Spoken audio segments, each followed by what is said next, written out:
Sa part 1 at part 2 ng kwento ito ni Kuya RJ, ang paborito ko talaga na character ay si Janet. Kasi naawa ko. Pero sa last part na ito, nagbago ang paborito ko. Ang babaeng ito ay hindi kaawa-awa pero nagdulot talaga siya ng difference sa buhay ni Kuya RJ. Humihingi din ako ng tawad sa mga 30 na pero wala pang jowa, lalo na sa mga kalalakihan. And joke lang. Kasi baka mamaya ma-insecure kayo, mainggit kayo. Anyway, pakinggan po natin ang part 3 o huling bahagi ng kwento ni Kuya RJ dito sa DKB, Dear Kuya Bono ng Bono's Love Tube, kaabang mo sa bawat kwento.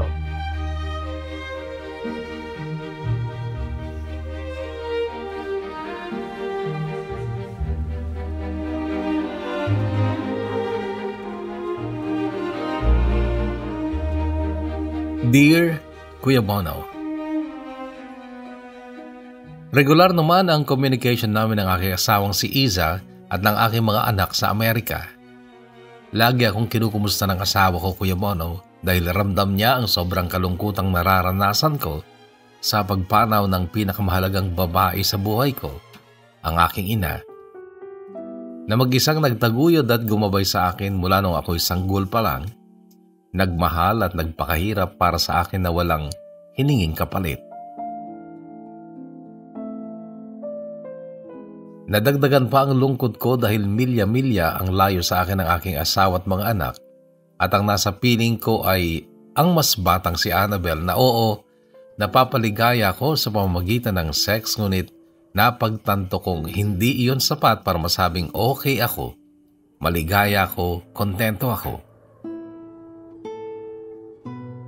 Kusa din marahil na napagtanto ni Annabel kung ano pa ang kulang hanggat sa nagsikap siyang gumanap bilang maasikasong asawa sa akin sa pamamagitan ng pagsisilbi, pagluluto ng aming pagkain, paglalaba at pamamalansya ng mga damit ko.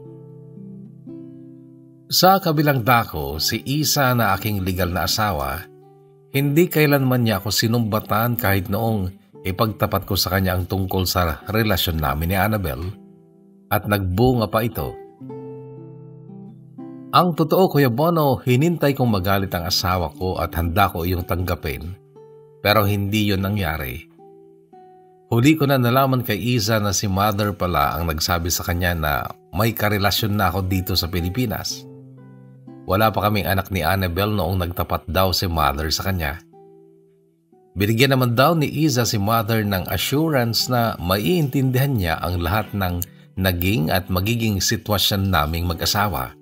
Ang sabi daw niya kay Mother, "Mother, wag po kayong mababahala na baka mag-away kami ni RJ sa mga pinaalam niyo sa akin.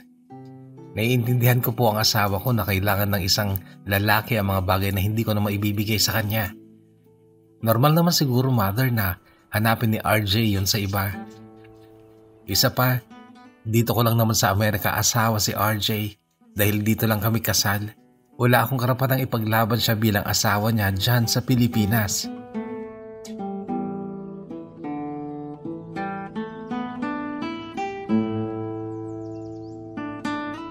Taong 2014, maraming beses naming pinag-usapan ang plano ni Iza na bumalik o umuwi na dito sa Pilipinas para dito na ipagpatuloy ng mga anak namin ang kanilang pag-aaral.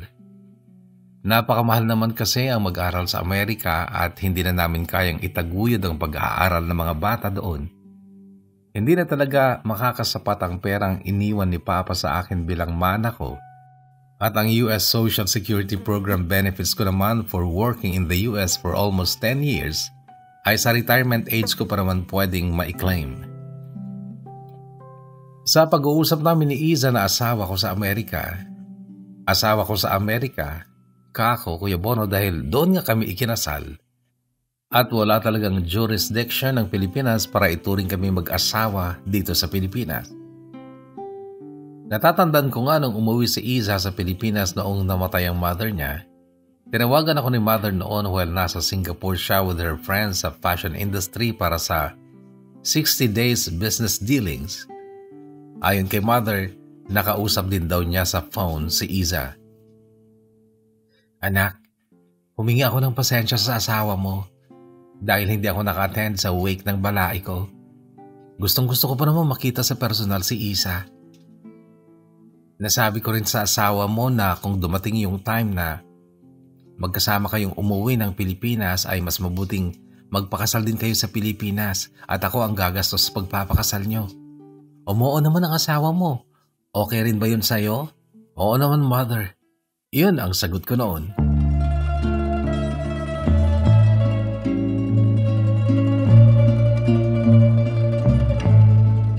Isang araw yon sa phone call ni Iza sa akin ang nagpaalis ng lahat ng bigat na dinadala ko sa aking dibdib at mga alalahanin na hindi mawala sa isipan ko. Ang sabi ni Iza, Han, kapag nandyan na kami ng mga anak mo sa Pilipinas, huwag kang mag-alala na makakasagabal ako sa relasyon ninyo ni Annabel, ha? Salamat, Han. Salamat sa malawak mong pangunawa. Simpleng sagot ko pero bumilib ako sa asawa ko. Hindi halos ako makapaniwalang may ganong asawa na kay lawak at kay lalim ng pangunawa. Dagdag pa niya, gusto kong maging normal o civil ang pagsasama natin. Ganon pa rin sa dati para lang sa mga bata. Isa lang ang hindi ko maibibigay. Ang kaligayahan mo sexually and thankful ako dahil dumating sa buhay mo si Annabel. Salamat, Han. Sagot ko kahit na may munting pagkurot sa konsensya ko. Gusto kong maging friend si Annabel kung hindi man best friend at ibibigay ko na ang kalayaan mo. Deserve mo naman kasing lumigaya pa sexually dahil kahit ganyan ang edad mo, napakalakas mo pa rin and let's face it, you need to have an active sex life. That time, Kuya Bono, ay 51 years old na ako pero tama, parang kasagsagan pa lang ng sex life ko while siya na edad 41 pa lang ay hindi na dahil sa sakit niya. Bastahan, aasa ako na hindi mo pababayaan ang responsibilidad mo sa mga anak natin bilang isang mabuting ama nila. Sa sinabing ito ni Isa, tuluyan ng umago sa mga luha ko. Nahalata niyang umiiyak na ako. Narinig ko sa kanya mga salitang, "Cheer up, strong and intelligent man. Nandito lang kami ng mga anak mo para sa'yo and see you soon."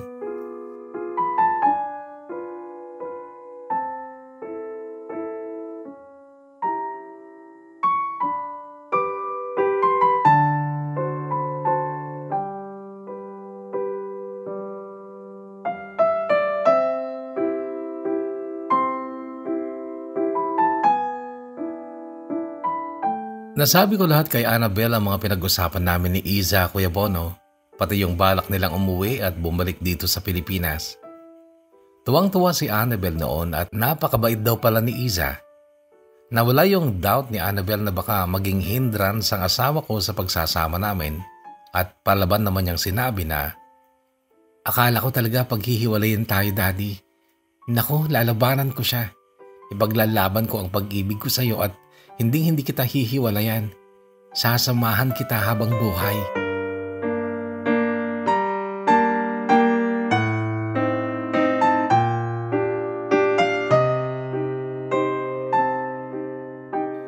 During those times, Kuya Bono, pareho kaming naging masaya na ni Annabel dahil nawala na yung agam-agam at alalahanan namin na baka habang buhay na naming itatago ang aming relasyon. 24 years old na si Annabel noong taon na yon at 27 years ang age gap namin. May 23, 2014, nasa Naiya na ako para sunduin si Iza at ang mga anak ko na hindi ko nakita at nakasama sa loob ng 4 na taon. May bahay na pinapatayo si Tita Mila sa Cavite noong nasa US pa lang ako. Para pagtanda raw niyang dalaga ay doon siya titira. Kaso, nagkaasawa nga siya kay Tito Freddy. At taong 2021, may pinatayo rin silang bahay sa Bulacan. Pero kalaunan ay nasabi kay Iza na baka sa Amerika na sila tatandang mag-asawa. At ang bahay sa Cavite at Bulacan ay kay Iza at sa kapatid niyang lalaki na ipapamana.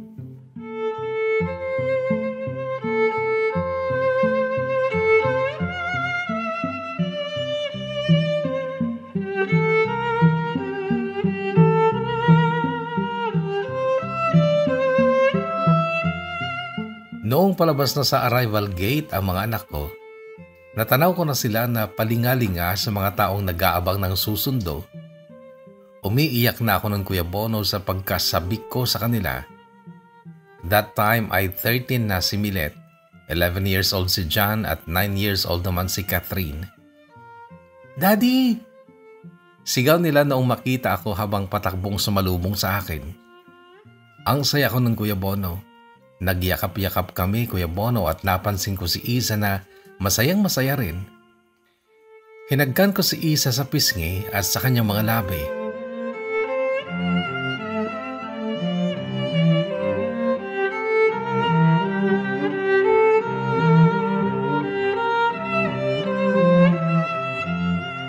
Dalawang beses na rin nagka-meet sina Iza at Annabel. Nagkikita sila sa mall para mag-date o kumain, makapag-usap, makapagkamustahan sa buhay-buhay. Nagsimula silang magkausap nung tinawagan ako sa phone ni Iza at si Annabel ang nakasagot dahil nasa bathroom ako. Noon nagbigayan sila ng cellphone numbers nila. Palipat-lipat ako ng inuuwian noon, Kuya Bono. 3 days sa mga bata at kay Iza, balik kay Annabel sa Batangas ng mga 3 days din. Ganon ang naging routine ko at hindi ko pinabayaang magkulang sa mga responsibilidad ko sa aking dalawang pamilya. May mga time noon na dinadala ko rin si Annalisa, anak namin ni Annabel, sa Cavite para magka-bonding naman silang magkakapatid.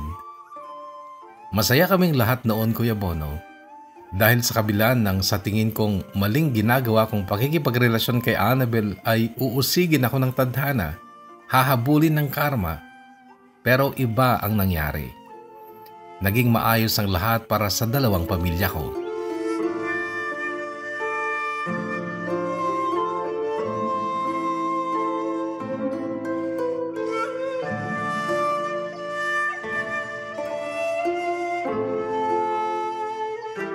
Noong nakilala ko yung naging boss ko na may-ari ng 2 hotels sa Santa Rosa, Laguna, ay may i-develop na subdivision sa part ng Cavite.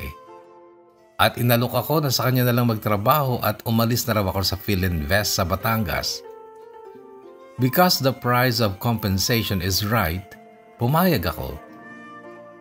Ginawa ko ng boss ko na developer representative and at the same time ay sales and marketing head ng isa sa group of companies niya. Lumipat kami ni Annabel sa pre-provide na bahay sa akin, dahilan para mapalapit ako sa mga anak ko sa Cavite na malapit lang sa boundary ng Santa Rosa, Laguna. Papalit-palit ako ng sasakyan noong pumasok ang 2015 dahil may nakilala akong talyer na nagre-restore ng mga old school vehicle noon. Loaded Daihatsu, Volvo, Mitsubishi, Toyota Revo at nagtagal sa akin yung Sangyong Rexton na 3 lang daw kaming may ganong model dito sa Pilipinas. Napakaraming babae ang lumalapit sa akin at dumidikit noon, Kuya Bono, dahil siguro ang gaganda ng sasakyan ko at mukhang mapera. Pero nagsuplado ako at wala akong in-entertain sa kanila. That time ay nasa estado ako na masaya na ako having my 4 kids with me and with my 2 wives. Kontento na ako sa ganon. Isa pa, sa paanong paraan naman ako magpapakilala sa mga bagong babaeng nagkaka-interes sa akin. Ayokong magsinungaling na binata ako at walang kinakasama pero may mga anak na in the long run ay malalaman nilang niloloko ko lang pala sila. Naniniwala kasi ako, Kuya Bono, na sa intensyong panloloko o sinadyang panloloko tumatalab ang bad karma.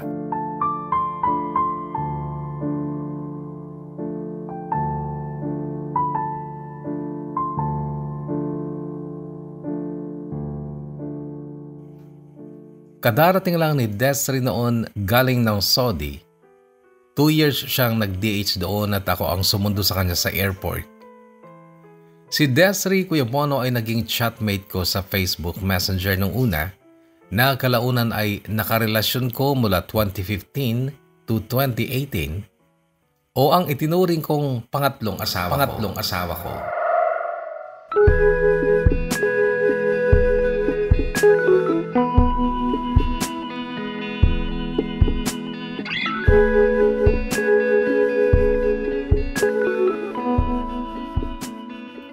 Nakita kasi niya ako sa isang FB group at isa akong love doctor ng FB group na yon, yung nagbibigay ng mga pieces of advice sa mga may problema sa pag-ibig o relasyon.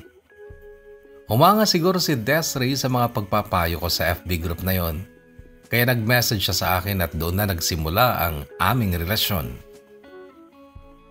Maswerte ako sa magagandang babae, Kuya Bono, at ramdam kong naniniwala ka naman dahil nakita mo na ang mga pictures na sinesend ko sa'yo.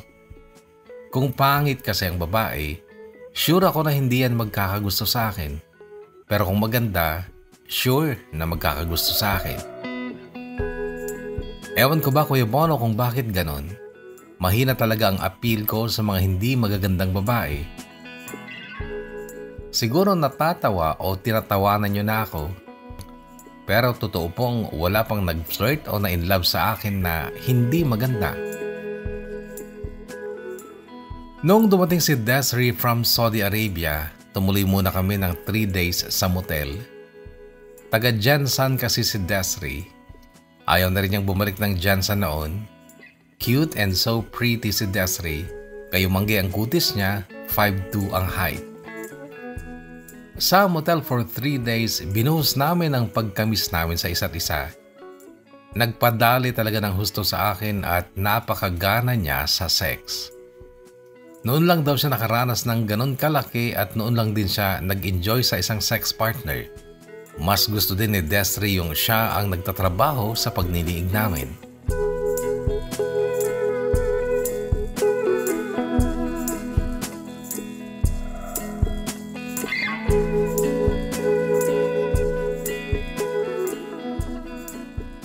May anak na si Desiree sa isang sundalong nakarelasyon niya noon sa Jansan. 4 years old na yung anak niya noon at madalas ko silang pinupuntaan dun sa inuupahan nilang bahay sa isang barangay na malapit lang sa bahay ni Iza, pero malayo naman sa bahay namin ni Annabel sa Balibago, Santa Rosa, Laguna. Doon umupa ng bahay si Desiree kasi nandoon sa barangay na yon ang minamanage kong subdivision na may 3-phase at mga commercial spaces. We were selling parcel and subdivided lots.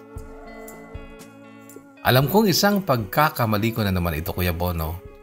Pero totoo pa lang kapag dumating sa iyo ang ganitong pagkakataon at sitwasyon, mahirap nang matanggihan. Wala ring pakialam si Desiree noon sa status ko. Basta ang sabi niya, "Binata ka naman, Hab. Mali itong relasyon natin kung kasado ka dito sa Pilipinas." Habang tawagan namin ni Desiree na pinaikling salitang Arabic na Habibi, my dear sa English o baka mahal ko sa Tagalog.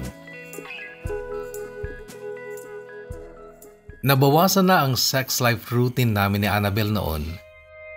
Hindi na rin naman niya ako kinukulit na bakit hindi na tayo panay-panay daddy. Kasi alam niyang busy at pagod na rin kami pareho galing sa trabaho pag umuwi ako sa kanya. Dahil nagtatrabaho na rin siya bilang supervisor sa isang appliance store sa kilalang mall sa Laguna. Kapag hindi ako nauwi kay Annabel, alam niya nasa Cavite ako umuwi. Kapag wala ako sa Cavite, alam naman ni Iza na kay Annabel ako. Yun na kasi ang alam nilang routine ko. Kaya wala akong naging problema sa mga araw na kay Desiree ako. Anak lang ni Desiree at ang nanay niya ang kasama niya sa bahay na inuupahan nila na may 2 kwarto. Siguro nauhaw si Desiree sa sex noon sa Saudi. Kaya sa akin niya lahat na ibuhos ang pananabik at kainitan niya. Ang saya ng buhay niya noon hanggang sa unti-unti na akong napamahal sa kanya at dahil ayokong mawala siya sa akin, pinasok ko siya ng trabaho sa Technopark Hub sa Laguna para magawa niyang suportahan ang buong pamilya niya na sa kanya lang talaga umaasa. Tumagal naman siya ng 2 taon sa Technopark Hub at masaya naman kaming nagkarelasyon.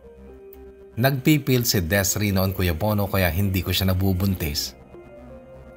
Hanggang sa nalaman na rin ni Iza at ng mga anak ko ang tungkol kay Desiree dahil kung nagagawi ang panganay kong si Milet sa kabilang barangay, nakikita niya ang sasakyan ko na nakapark sa kung saang lugar doon. Isang araw, kasama ni Milet ang friend niya nung makita nila ang sasakyan ko na nakapark sa tapat ng bahay na inuupahan ni Desiree. Nagtanong sila sa isang kapitbahay at nasabi ng napagtanungan nila na mag-asawa daw ang nakatira sa bahay na yon at sasakyan ng lalaki ang kotseng yon. Nagsumbong si Milet kay Iza, ngunit ang sabi lang ni Iza kay Milet, "Para kang naninibago dyan sa daddy mo na lapitin ng mga babae at basta nakapalda papatulan. Hayaan mo at isusumbong ko yan kay Annabel."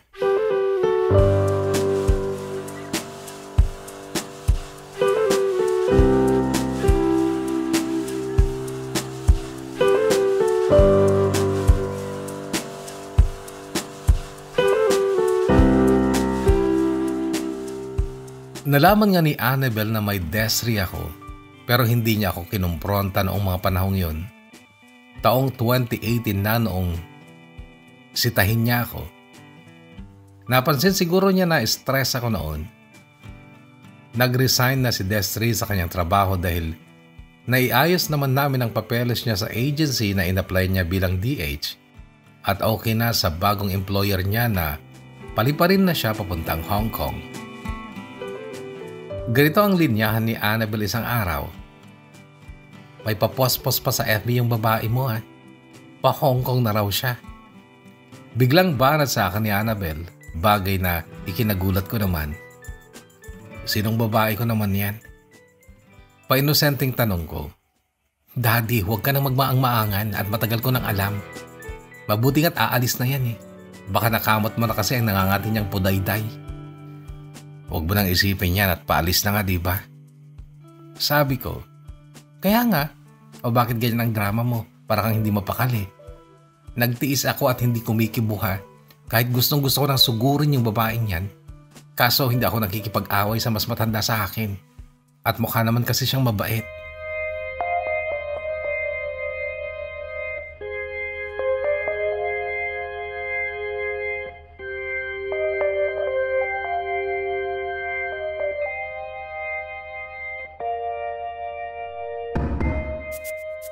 Unang taon ni Desri sa Hong Kong ay madalas pa rin kaming magka-chat, Kuya Bono. Pero kalaunan ay nawala na rin siya sa aking isipan.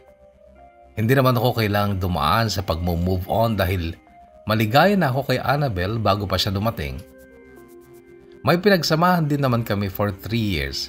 Kaya lang lahat sa pamilya niya, sa nanay at tatay, pati 4 sa 6 na kapatid niya ay sa kanya umaasa.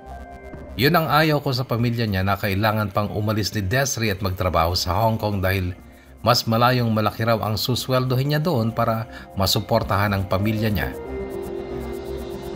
Nakatipid siya sa inupahan niyang bahay dahil ako lahat ang bumili ng mga gamit doon, ultimong kutsara at tinidor. Pinapakuha sa akin ni Desri ang ref, TV, dining table, chairs, washing machine at iba pang appliances at kitchenware doon sa bahay na inupahan niya after 4 months yun noong dumating siya sa Hong Kong. Kasi uuwi na sa Jensa ng pamilya niyang doon nagsiksik sa bahay mula nung umalis siya. Pero nung pinuntahan ko ang bahay para i-check ang mga gamit namin, wala na lahat ang mga gamit at binenta na pala ng kapatid na babae ni Desri ayon sa kapitbahay namin at ginamit siguro nilang pamasahe pagbiyahe pa uwi ng Jensen. Ang sabi ko kay Desri, hayaan na lang natin yan. At least nakatulog yon sa kanilang pagbabalik sa Jensen. Mula noon, Kuya Bono, ay nawalan na kami ng communication ni Desri. Nasabi ko na lang na baka hanggang dito na lang siguro ang pagtatapos ng relasyon namin. Napansin ko ito, Kuya Bono, sa mga past relationship ko, from Maricar with Glenda and Regine, kay Janet to Desri, walang breakup o closure na nangyari sa isa man sa kanila. Laging basta dumating na lang yung araw na hanggang doon na lang ang kahihinatnaan ng relasyon namin. Maliban nga lang kina Iza at Annabel na nandyan pa rin sila para sa akin na parang hanggang dito na lang magpakailanman. Taong 2019 naging busy ako, Kuya Bono, sa itanayo kong construction firm na pinarehistro ko sa DTI noong 2016 dahil nagsimula na akong magtayo ng bahay o kumontrata sa mga lot owners na nagpapakonstruct na ng kanilang mga bahay sa minamanage kong subdivision sa Cavite. Kailangan kong madagdagan ang income ko dahil 4 na yung mga anak ko na nag-aaral at sapat na makatustos sa lahat ng kanilang pangangailangan. Hindi naman siguro lingid sa inyo na hindi ko nagawang makaipon nung mga nakalipas na taon dahil halos 3 ang pamilyang sinusuportahan ko. Ang mga anak ko kay Iza, yung sa amin ni Annabel at mula nung dumating sa buhay ko si Desiree, mahirap Kuya Bono pero pinilit ko talagang kayaning magampanan ang aking mga pananagutan o responsibilidad sa aking 3 pamilya. Sa totoo lang ayaw ni Desiree noon na mawalay sa akin. Hindi lang daw dahil nasasatisfy siya at kontento sa sex life namin kundi mahal na mahal daw niya ako. Kaya lang hayaan ko na lang daw muna siyang magbalik ng tulong sa kanyang mga magulang at kapatid bilang panganay.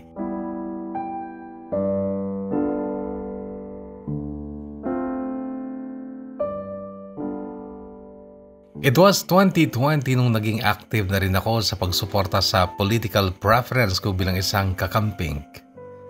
May mga FB groups akong sinalihan to express my desire and support to our former Vice President Leni Robredo sa pagtakbo niya sa pagkapresidente noong taong 2022. At sa pagiging vlogger noon, may YouTube account kami na nagjo-join kami sa mga content marathon with 14 minutes video to boost our views para magkaroon ng 1,000 subscribers at 6,000 minutes of hours of views para ma-monetize ang aming mga YouTube account. At doon ako nakita at nakilala ni Nicole.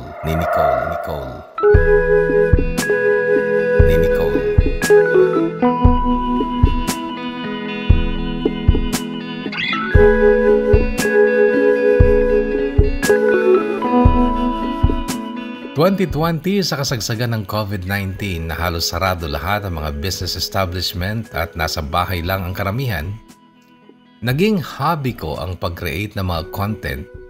Isa sa kasamahan ko sa group ay si Nicole na nasa Kuwait noong mga panahong yon bilang domestic helper. Kaming dalawa ay palaging ginagawang admin ng mga FB groups hanggang sa nagkakachat na rin kami ni Nicole. Nakalaunan ay na-inlove na sa akin Kuya Bono. Madalas na kami nag-uusap through video call. Maliit na babae lang si Nicole Kuya Bono, 5 feet flat yata. Siyempre maganda siya kasi kung hindi siya maganda, tiyak na hindi siya magiging interesado sa akin at tuluyang ma-inlove. Mala porselana ang kutis niya at makinis. Cute siya sa maliit na hugis na mukha niya. 32 na siya noong taong 2020. At kahit ganun na ang edad niya, ang hubog at itsura ng katawan niya ay parang 15 years old na dalagita pa lang, lalo na kapag siya ay nakahubad sa harapan ko noong naging kami na. Ang masakit lang Kuya Bono ay may asawang hiniwalayan at nilayasan si Nicole sa Quirino at may isang anak silang iniwan si Nicole doon. Kaya daw siya napilitang mag-abroad noong 2017 ay dahil wala raw pangarap ang asawa niya sa buhay. Tamad na hindi sila magawang buhayang mag-ina. Hindi nga raw kailanman naghanap ng trabaho at manginginom pa raw at walang araw na hindi naglalasing.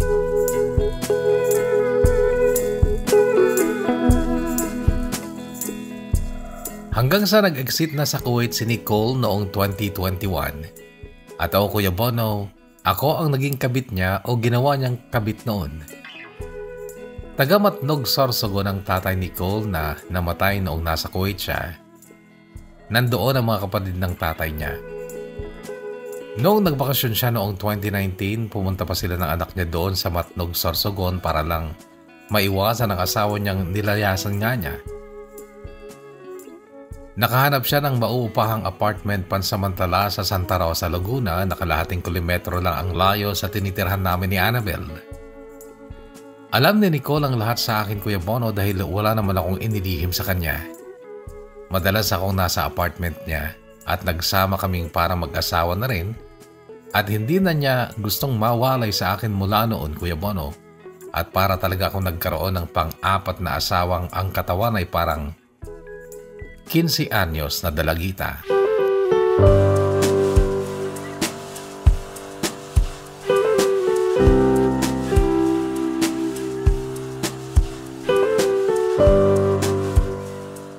Nung namatay ang boss ko ay binenta na ng pamilya niya ang hotels na pag-aari nila at ako naman ay lumipat ng trabaho sa Muntinlupa doon sa nakilala kong half Filipino half German na may real estate company at may mga pag-aaring housing project sa mga bayan ng Laguna at ako ay hired niya bilang kanyang operations manager.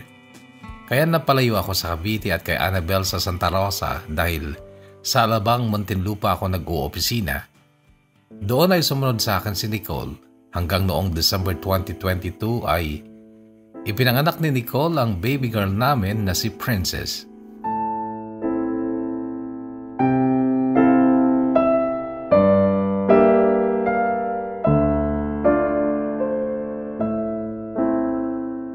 Nagde-decide si Nicole noong pinagbubuntis pa lang niya ang anak namin na gusto niyang ipanganak si baby sa bayan nila sa Matnog para makaiwas sa magulo, maingay at maduming hangin ng Maynila.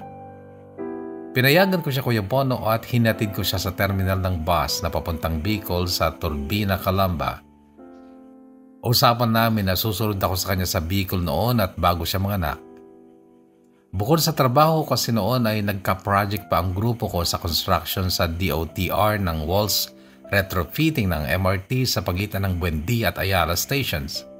Kailangan ni Nicole ang financial support para sa panganak niya at sa buhay nila at gusto ni Nicole ang presensya ko o makasama ako doon on those times.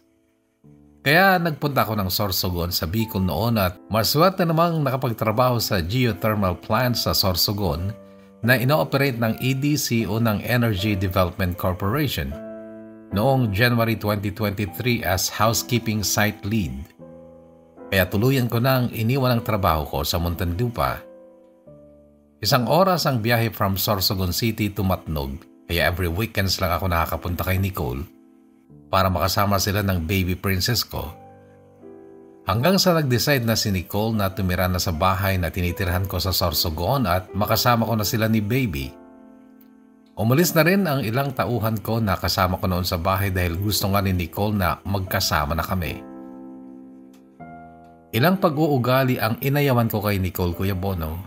Yun ay ang pagiging mainipin niya at paiba-iba ang plano at isip. Mas lalong lumala at nagbago ang ugali niya pagkatapos niyang manganak.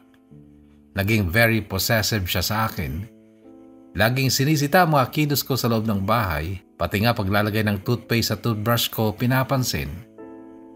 Naging manipulator at very demanding siya at so insecure. Plano niyang magkaroon ng bigasan na negosyo.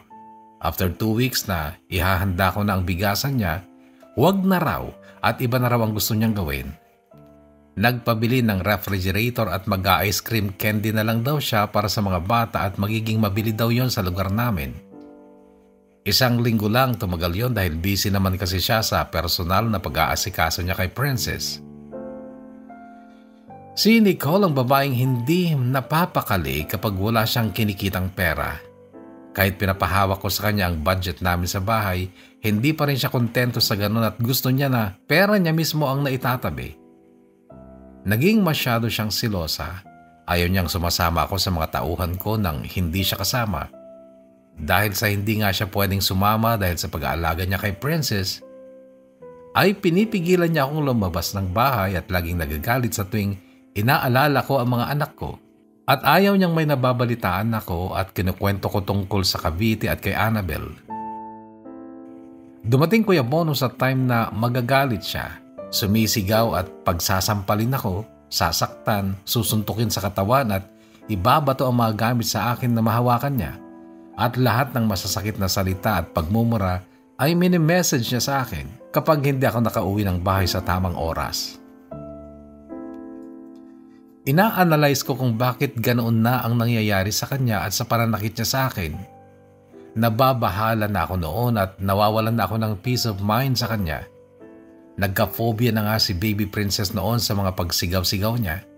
Akala siguro ni baby na siya ang pinagagalitan kaya iyak nang iyak siya noon. At dahil sa awa ko'y lagi kong kinakarga ang bata para tumahan. After 3 months na pagsasama namin sa Sorsogon, nagpaalam siyang pupunta daw siya ng Quirino dahil tumawag daw yung hipag niya at ipapamanage daw sa kanya ang kantin sa loob ng school na na-award sa hipag niya. Hindi ako pumayag noon, Kuya Bono, dahil alam kong hindi naman niya matututukan ang kantin dahil alagain pa si Princess kasi 1-year-old pa lang at siguradong may mamamagitan sa kanila ng asawa niya. Natural lang naman yun. Worried lang ako na baka saktan lang siya kasi dala niya ang ebidensya ng pagtataksil niya sa kanyang asawa, ang anak namin si Princess. Matagal na raw alam sa Quirino ang pakikipagrelasyon niya sa akin. Natuloy pa rin siyang umalis pa Quirino noong March 8, 2023. Halos 27 hours na biyahe, Kuya Bono. Sorsogon to Manila is 14 hours. Lipat ng bus, Manila to Quirino is 13 hours. Naging ganun siya siguro mula noong nagpa-implant siya for her birth control contraceptive na may bisa raw ng 3 taon. Bumaba ang sex drive niya. Naging balisa at laging stress. Dumating sa time na apektado na ang trabaho ko. Nawalan na ako ng peace of mind at gusto kong hiwalayan na siya dahil sobra na ang pananakit niya sa akin physically. 2 months lang siya nagstay sa Quirino dahil hindi raw naging matagumpay ang kantin. Babiyahin na naman daw sila kasama na ang panganay niya at si baby pabalik dito sa Matnog. Sa chatting pa lang namin noong nasa Quirino pa lang siya, nagipaghiwalay na ako sa kanya, Kuya Bono. Sabi ko, gusto ko nang magkaroon ulit ng peace of mind. Sana palayain mo na lang ako. Sorry siya ng sorry sa akin noon, Kuya Bono. Masakit man para sa amin pareho dahil may anak kami, ay hindi ko na siya binigyan ng pangalawang pagkakataon. Una, kasal si Nicole. Wala akong kalaban-laban sa sitwasyon namin at pangalawa, mali ito. Mali na kailanman ay hindi magiging tama ang relasyon namin. Alam kong nasaktan ko ang damdamin ni Nicole dahil mahal na mahal naman niya ako talaga. Wala na lang siyang nagawa dahil ako na ang sumuko at umayaw.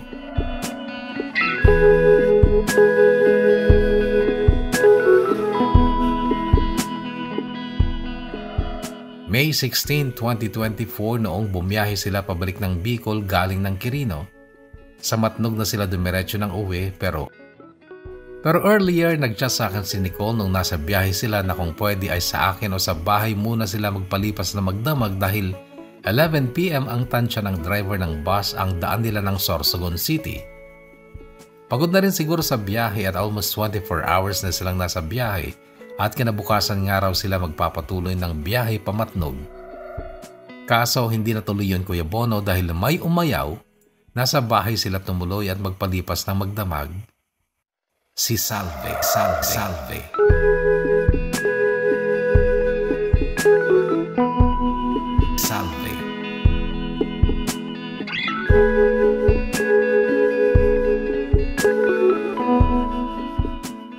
April 13, 2024 nung makita ko si Salve na bagong dating galing ng Maynila at kasama ng buyer ng Capiz na friend naming si Yani. Nagre-rent si Yani ng room sa bahay ni Mami Nitz. Magkaibigan pala si Salve at Yani at sa isang bayan lang sila sa bayan nila sa Hinigiran, Negros Occidental. Nataon na nandoon kami ng mga tauhan ko sa trabaho sa geothermal plant at nagiinuman. Inutusan ko yung isang tao ko na yayain niya yung bagong dating na kasama ni Yani to join sa table namin. Nag-i-steam ng Capiz shell si Salve that time para pala ibigay sa amin at mapulutan. Umupo ako sa silyang katabi ng silyang inuupaan ni Salve. Nagpakilala yung mga kasama ko sa trabaho. Napansin ni Salve na nakasir lahat ang tawag sa akin ng mga tauhan ko. Nagtanong siya sa akin kung ano ang trabaho ko. Sabi ko, maniwala ka sa mga yan na sir nila ako. Naglalampaso lang ako ng sahig sa planta. Pero yung facility coordinator kong babae ang nag-confirm kay Salve na ako ang kanilang site manager sa planta. Kinuha ko ang kamay ni Salve noon at nag-holding hands kami habang nag-uusap at nagkakilalanan. Sigurado itatanong nyo na, maganda ba si Salve? Kahit hindi ko na siguro i-describe pa ito, na-feel ko kasi na gusto niya ako on that very moment. Pinipisil-pisil ko nga yung palad niya habang hawak-hawak Pero naisip ko na baka masyado naman akong lumabas na presko at baka nahihiya lang siya at pinagbigyan lang ako. Kaya niluwagan ko ang hawak na parang pinatong ko lang ang palad ko sa palad niya. Naramdaman pala ni Salve yun, Kuya Bono. Hindi nagtagal ay siya ang pumisil-pisil sa palad ko. Pinaparamdam daw niya sa akin na gusto rin niya ang ginagawa ko. Hanggang sa ginabi na kami doon sa garden ng bahay ni Mami Nitz. Before 12 midnight, lumipat na kaming uminom doon sa malapit sa bistro bar na sakop rin ng Barangay Rizal sa Sorsogon City. Naging very intimate close na kami buong gabi noon at ang matapos kami sa bar ay niyaya ko siya na doon na matulog sa akin dahil ako lang naman mag-isa sa bahay. Pinagpaalam ko naman siya sa friend kong si Yanni. On that very night, may nangyari sa amin ni Salve, Kuya Bono, and still, the rest is history.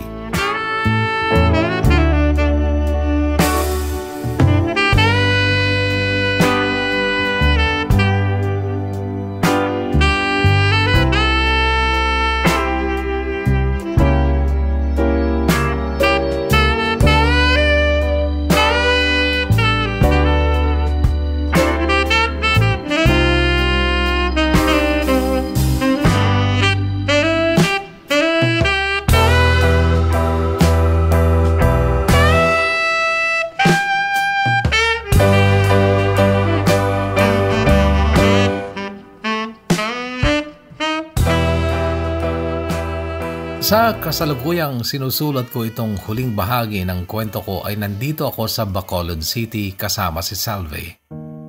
Hindi ko nga inakala na after 25 long years ay makakabalik pa ako dito. Nag-61 years old ako noong October 2024. Isa ng senior citizen, pensyonado na ng SSS dito sa Pilipinas at sa SS Benefit Program sa US. Taong 2020 pa lang noong nagplano kami ng kaibigan kong Filipina na nasa UK at isa ng British citizen na magtayo ng isang consultancy firm dito sa Pilipinas para sa mga Filipino na gusto mag-aral sa abroad, makapagtrabaho, maging immigrant at madala nilang family nila para makasama. Isa na akong managing director ngayon ng firm na yan. With all those years, kung makikita mo ako sa personal, ay hindi nagbago ang itsura kong mukhang bata ng 10 taon sa edad ko ngayon.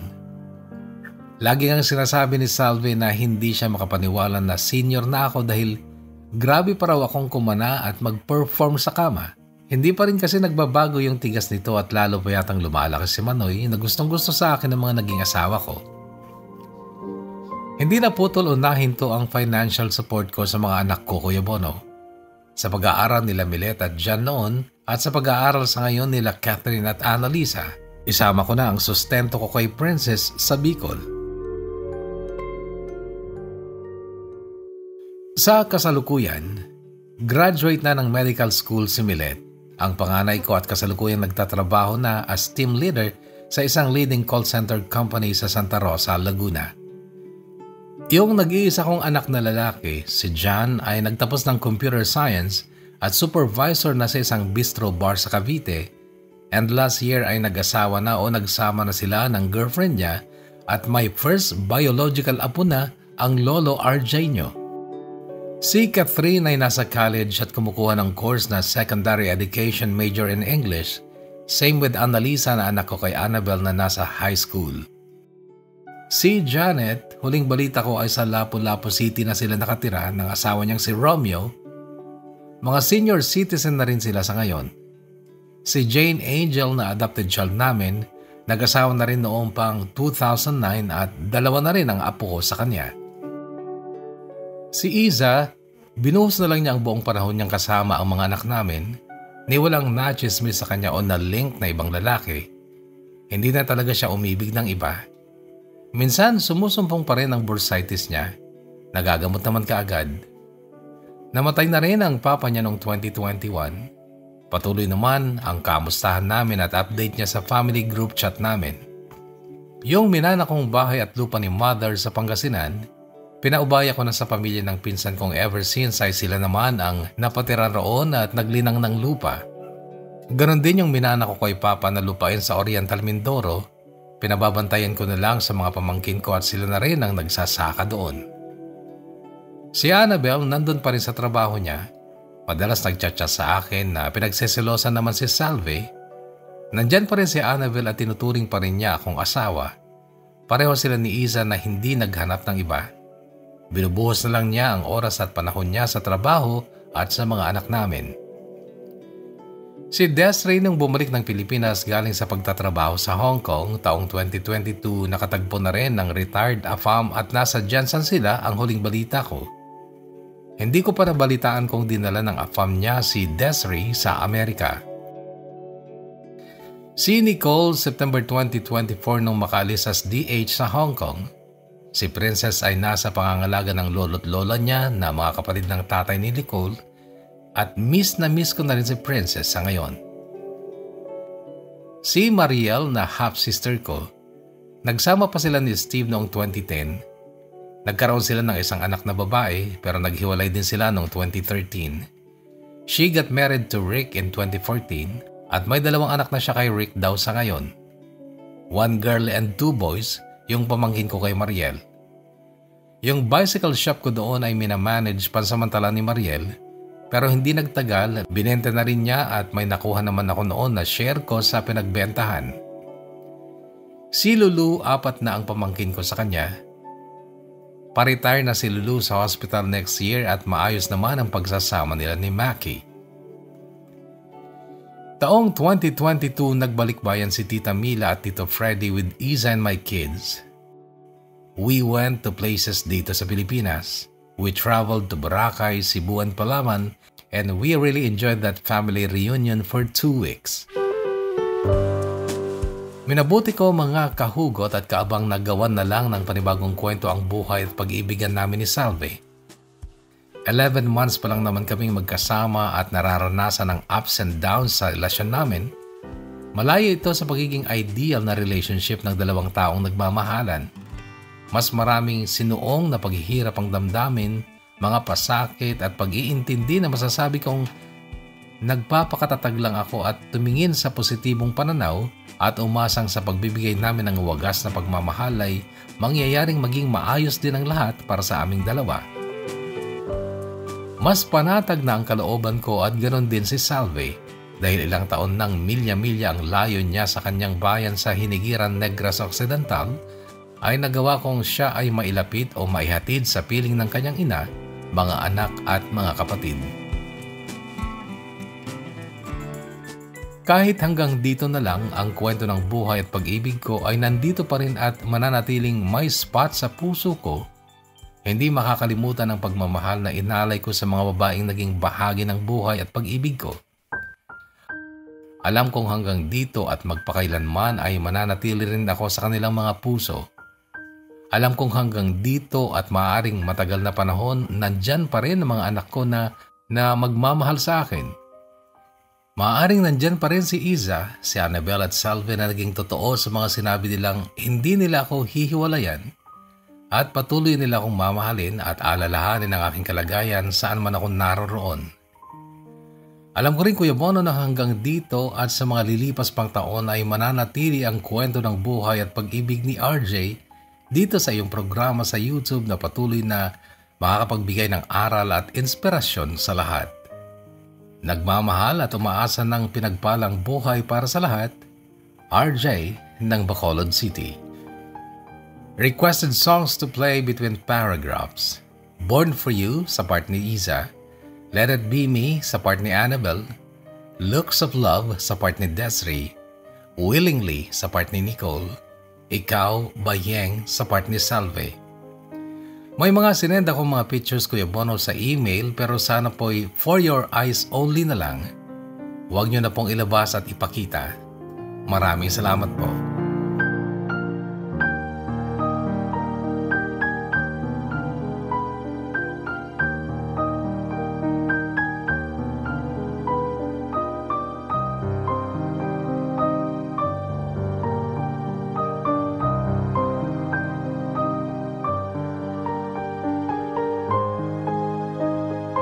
Una sa lahat, Kuya RJ, pasensya na kung hindi ko na-play yung mga songs na request mo dahil sa copyright reasons, hindi tayo allowed na gumamit ng mga kantang iyon sapagkat hindi natin pagmamayari. Ganun po kahigpit ang YouTube.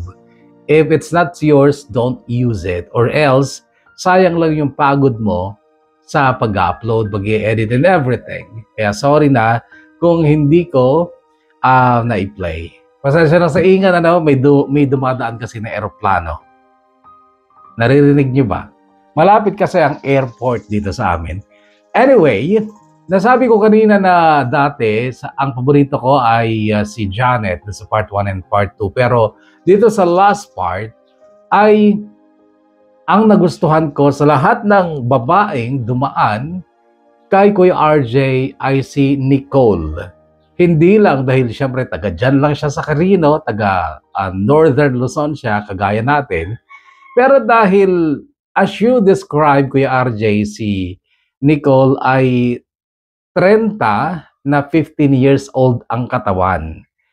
And you mentioned na sana mayroon ka tayong aral at inspirasyon na nakuha sa kwento mo. And I'm actually trying to find out or realize kung ano nga ba yung inspiring part ng kwento mo or kung ano ba yung aral na natutunan. What I noticed is that Nicole was a small woman of 30s pero 15 years old kamo ang katawan. But your manhood was huge pero kinaya niya. Hindi ba?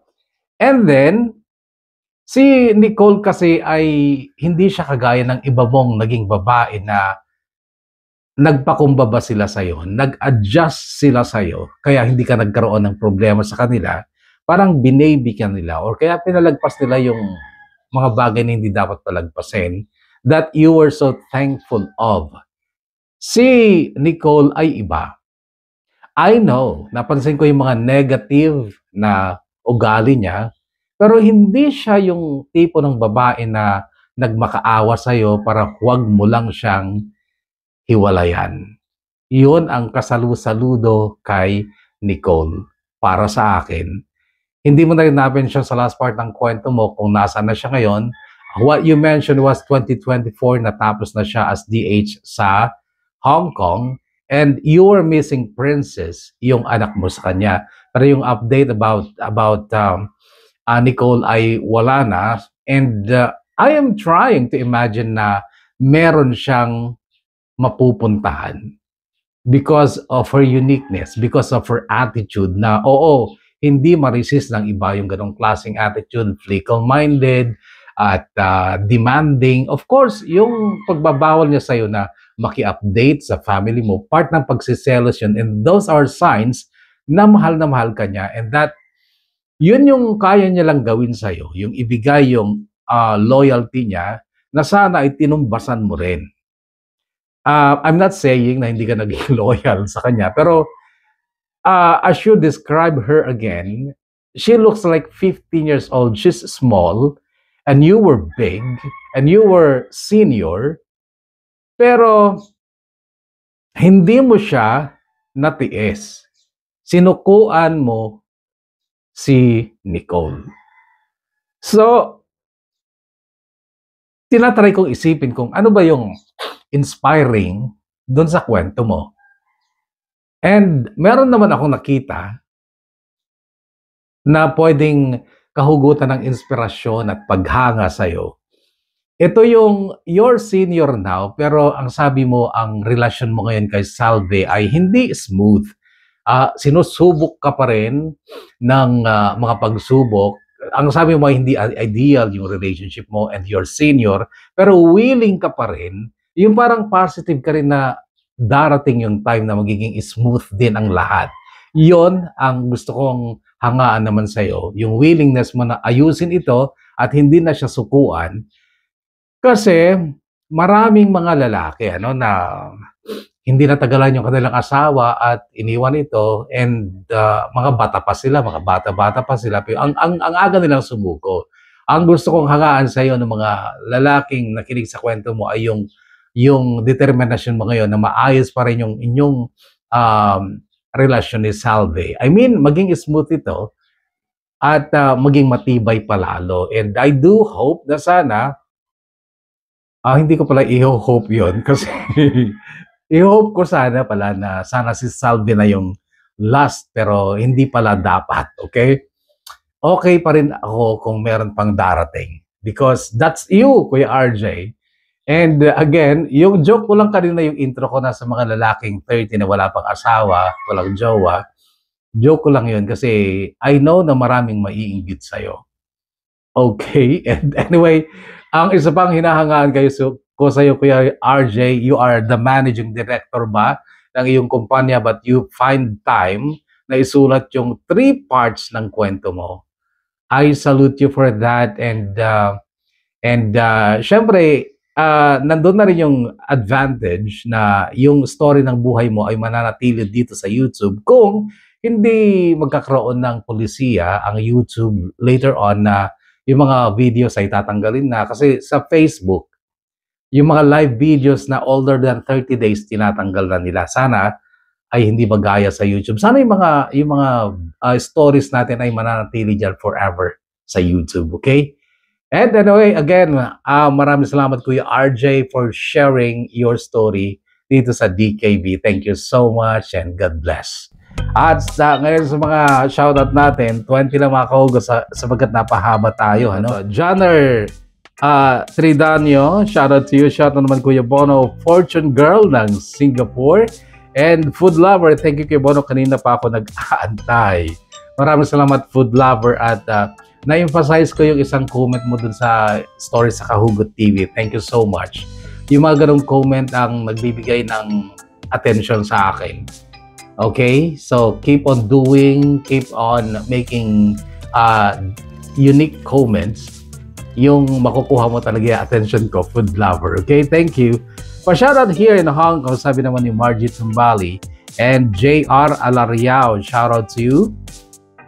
Ay, naghahanap ng part 2 si JR ha. Mukhang idol mo si Kuya RJ ha. Shoutout Kuya Bono from Ilagan City, Isabela. Nandito ngayon sa Taiwan. Sabi naman ni Junior Maneha. Princess Anne. Shoutout Kuya Bono, Alejandro and Manzano family. Wow, tamang-tama Kuya Bono. Kagigising ko. Happy listening here in France. Sabi naman ni Eileen Kabakungan. And for shoutout, Lynn Tulosa ng Hong Kong, read more. Thank you, Lynn Tulosa. Cathy Daria. Hi, Kuya Bono. Pabati po sa asawa ko na si Joash Timothy na nasa Barcelona, Spain.